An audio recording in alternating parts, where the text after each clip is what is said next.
ఏది అయినా ట్రై చెయ్యి ఆచి చికెన్ మసాలా. ఆచి చికెన్ మసాలా. వైసీపీ హుద్దు తుఫాను కంటే డేంజరస్ పార్టీ అని విమర్శించారు బీజేపీ శాసనసభాపక్ష నేత విష్ణుకుమార్ రాజు.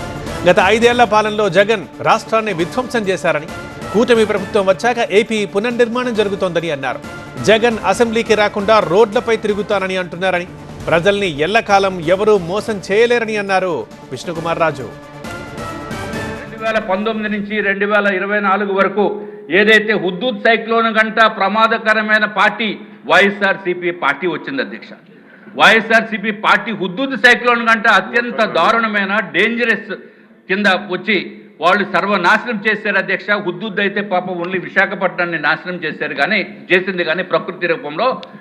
ఇది వైఎస్ఆర్సీపీ మాత్రం అధ్యక్ష టోటల్గా ఆంధ్ర రాష్ట్రాన్ని సర్వనాశనం చేసింది అధ్యక్ష. మళ్ళీ అంత సర్వనాశనం చేసిన తర్వాత మళ్ళీ ఇప్పుడు వాళ్ళు ఇక్కడ అసెంబ్లీకి కూడా రాకుండా నేనేదో రోడ్ల మీద తిరుగుతాను తర్వాత 1 year తర్వాత అని చెప్పి ఏదో మాట్లాడుతున్నారు అధ్యక్ష. కొంతమందిని కొంతకాలం మోసం చేయవచ్చు కానీ అందరినీ ఎల్లకాలం మోసం చేయలేరని చెప్పి వారు చెప్పిన సూక్తి అధ్యక్ష. ఇది ఎవరికి అందుతుందో ఎవరికి అర్థమవుతుందో అనేది తమరి ద్వారా గౌరవ రాష్ట్ర ప్రజలకి కూడా నేను తెలియజేసుకుంటున్నాను అధ్యక్ష.